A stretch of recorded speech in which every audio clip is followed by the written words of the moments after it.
All right, guys, right before we get into this main video topic, we just want to share with you guys, we have a giveaway, and we're announcing the winners tomorrow. There's going to be 2 winners. Yep. Tell them a little bit about it. So we put out a video 2 weeks ago today announcing that we were doing a giveaway. 2 individuals are going to be winning some prizes, okay?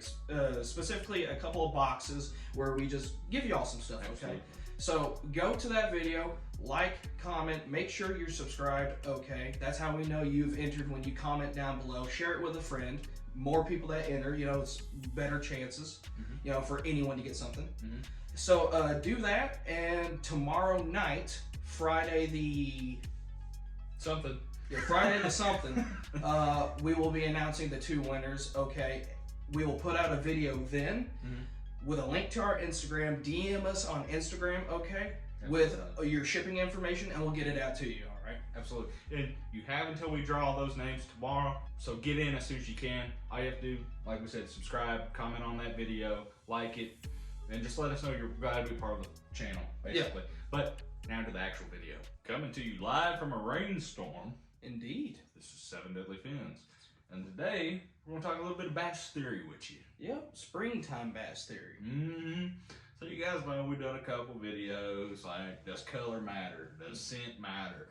Well, today, we're kind of going off to that color matter type deal a little bit, but we're going to talk about why red matters, or bright orange, stuff like that.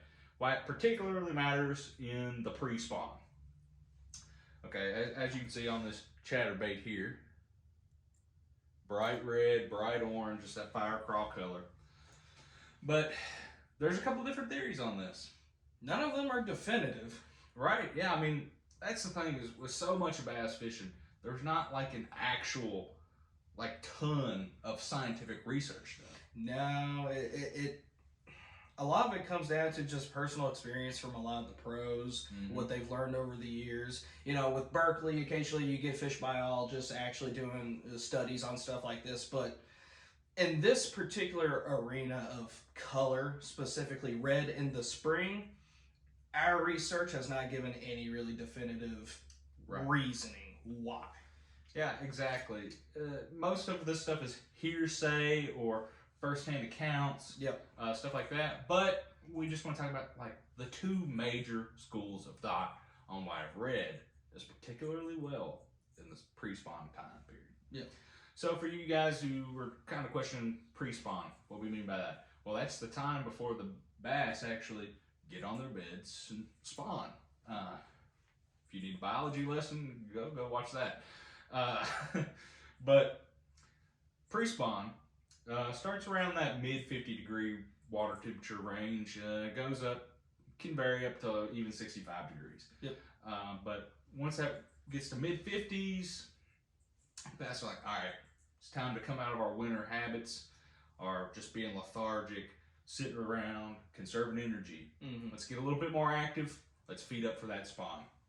Coincidentally, around this time period, craws come out of hibernation. Indeed. For the winter, you know, y'all may have seen it on like mud banks or something. The big old crawdad holes where they burrow in. They do it in the water, get up under rocks. They hibernate during the winter. Around early spring, they start coming out. Late winter, early spring, I should like say. that February, late February, early March. Yeah. Depending on where you're at in the country. It's like guys down in Florida might already be in that pre-spawn time. They might even be in the spawn time by now. It's a possibility. But up here, we're not yet to that pre-spawn time period. We're getting close though. But craws are coming out. Craws are starting to come out. And what you'll see in baits is that red baits just overwhelmingly have a red craw pattern. Right, indeed. And this is due in fact to craws. All right, you might go into a creek, you might go catch your little crawdad. What color is that sucker? Right. Unless you're from Louisiana or something like that where they got Delta Reds, it's not red. It's normally like a brown to tan. Maybe a little orange. Maybe some green to it. But other than that, you're not getting much variation. Unless you're lucky and find one of them blue craws. Ah, yeah, them rare blue craws. But after they have wintered underground, they come out and they molt. Yep. And what happens when they molt? Well, their new shell has quite a bright red tint to it. Indeed, it's a very bright, abrasive to look at. It's that stereotypical bright reddish orange craw. And now we will point out this varies from species of craw to species of craw, but generally this is how it is. Especially, I know, like Missouri, they see this quite a lot. But so it comes down to matching the hatch. Yep. All right. Well, if I'm trying to imitate red crawdads, I'm going to throw red craw patterns. Now, something like this fire craw here on this chatterbait. Or you might see something like on this Lucky Craft Flat CB MR right here. Nice red to orange to kind of a yellowy to back to orange on the bottom. That's a killer color too. Yep. And you'll see some variations of these really bright red patterns, like in this here DT4, okay? It's that very bright orange craw, but then it's got that green top. Yeah. So you'll see multiple variations like Let's hold up this compared to that. Quite the difference there. As you see, this is much brighter, much more orange to it. Where on this one, you have that natural kind of black to green to that bright red. Yeah, like this is hunter orange right here, okay? Like this is... You know, like a blaze. Yes. It's pretty bright. Very vibrant in your face. And for early spring, this is what most people go to. Yeah, absolutely. But as you go on, well, before we talk about translucence and stuff like that, let's talk about the other main school of thought. And that's just the fact that bass are hungry. Bass are hungry. They're ravenous. I mean, they've been sitting, kind of swimming along. Now, they do eat throughout the winter. Yeah. But they go much longer periods of time between eating. They aren't moving a lot They aren't moving. They're very lethargic. But when that temperature kicks on, like 55 degrees and up, they're like, all right, we got to get ready. We got to get ready to boogie. So they feed up. They do. And they feed up hard, which is why the pre-spawn, spring in general, is just one of the best times to go out fishing. Because they're hungry. They're ready to eat, and they'll eat just about anything you throw at them. But with that being said, red works, and in this theory of this line of thinking, red works because they're just so ravenous. Absolutely. They just want to eat so bad that throwing something completely absurd, like a blaze red lure, just absolutely does it. Absolutely. It's just a big old contrasting blob moving through that water. Yeah. They're like, what the heck is that? It's just to get their attention because they're probably going to eat whatever they see. Yes. And so they hit it. Now, regardless of what theory you subscribe to, red works. Red works. And bright reds, solid bright reds work better earlier in the pre-spawn. Yes, pre-spawn itself has subsections. You got early, mid, late. The later you get, the more translucent you want to go. And this kind of ties in with the whole craw theory of this, because when you look at craws and how they change color-wise after they molt, towards later time in the pre-spawn, you'll start to notice that their red has started to wear off a little bit. They're turning a bit more to the browns again. So that's when you get like translucent stuff like this. This is that KVD 1.5. And that watermelon red color. And you'll see it's a translucent bait. It's not as vibrant, kind of mimicking that whole red craw in that pre-spawn time, that its shine, its sheen, its luster is kind of wore off a little bit. Yeah, so mid to late pre-spawn, you're going to want to move to that. Yep. Now, and even back to that DT4, it has that mossy green back on it.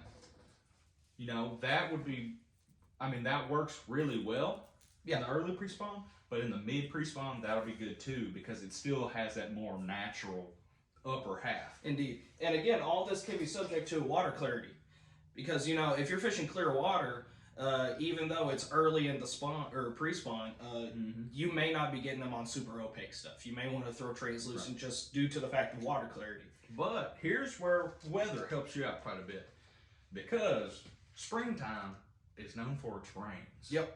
And literally, I said brought to you, or coming to you from a rainstorm. Well, it's rainstorming right now. We got a ton of rain, thunder, lightning, all that junk. But what that does is that, one, it creates a lot of disturbance in the water. Yep. Okay. Two, it washes all that mud, that dirt, and sticks, and all that stuff down into the water and mucks up that water quite a bit. Chocolate milk.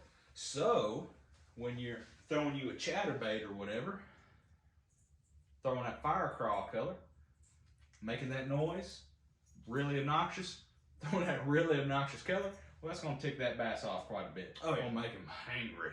Mm-hmm. And he's going to hit it. Yeah. So, yeah. But kind of transition, you don't only have to throw reds. Like I said, we throw in a lot of oranges in there, a lot of yellow chartreuses. Here's that, this is that chick magnet, Stripe King, and I think that's in the root beer craw color. So, as you can see, got that nice root beer brown and green flake on the back to that more creamy white color with green flake to that orange. Okay, that's a real natural type color for crawfish in general. But you got that little bit of orange on the belly. That's just indicator. Yep. So that's, you know, if you still have kind of a clear color or something, or water clarity, that might be your way to go. Yeah. But it's just a spectrum. Yeah. And I mean, there's tons of different baits, color patterns in this vein of where it's a relatively standard looking pattern color wise, and then they have some like a chartreuse spot or a red or orange spot on it to give it a little flair. Those will definitely still work. Indeed. One big thing that we see a lot of people do is throw like a chartreuse and white spinnerbait but have an orange blade on it. Mm-hmm. That still catches a lot of fish. Indeed. And I think, you know, we're pretty much wrapping up with our colors and whatnot, but we'll just go ahead and give you a general idea of what baits to throw in the Prespawn. So, you know, we've showed you chatterbait can work wonders. Chick magnet, flat-sided crankbaits, square bills, that sort of thing. DT4s or liplesses. That's that Yozuri rattling vibe. That's a really nice lipless. I don't have one here with me because I don't have my stuff, but the Rattlebot or any of the other the craw variation of this Yozuri, where it's got the reversed eyes on the backside. Just added, you know, extra little flair. That might help you out a little bit with a lipless that has the reverse pattern for a craw. Indeed. I showed you that Lucky Craft Flat CVMR earlier. That's a great little bait in flat-sided crankbaits with that tighter wobble. Not, you know, got a big hunting action or anything. Tighter wobble, a little bit of rattle to it. Yep. That's going to make them angry, you know, and that's just going to entice them strikes. So flat-sided cranks, chatterbaits, square bills, and spinnerbaits too. But progressively, as you go through the pre-spawn, you're going to get shallower and shallower. You're going to catch them shallower, shallower, because they're moving to them beds. Yep. They're moving to different stages, moving to different pieces of structure up towards the bank. Yep. Into that shallower water where they're going to bed up. So pay attention to that as well. And also understand too that typically you'll just have either a good day fishing like this, or like a really good day, or a bad day. Indeed. It appears a lot of people experience no middle ground. It's not mediocre. It's not all right. It's either really good or you didn't catch a thing. Especially when throwing them bright red colors. Yeah, either they're on it or they're not. Yeah. So absolutely. You as the fishing individual will have to make that executive decision on whether or not you're throwing super opaque and bright, either move to translucent, not as bright, or completely change and go back to your normal like shad or bluegill pattern stuff. Absolutely. But that's going to pretty much wrap up this video, guys. You've heard what we've had to say about it. I mean, as far as presenting theories, our actual opinion could go either way. Yeah. I mean, both are reasonable assumptions and ones that should be taken seriously. Yes. But until actual scientific testing is done on a lot of this stuff, there ain't really any way to tell for you. So I don't know. Just understand that red has a high likelihood of working in the spring. Mm-hmm. Spring is just one of them times. Yeah. Color kind of matters. Yeah. But we'll wrap up this video. Check out those videos on the end screen, and don't forget about our giveaway. Alrighty. You all will have Oh, well, you know, today is the last day to enter that giveaway, so really don't forget about that giveaway because we're going to announce the winner tomorrow night. Yep. So that video will be at the end screen plus another. Feel free to watch that for your enjoyment. But with that, like, comment, subscribe, hit that notification bell, and set it to what, Logan? All notifications. Exactly. You want to know when we put out videos, all right? Because we give y'all some good content, at least we think. I mean. But with that, our tirade is over. We are out of here.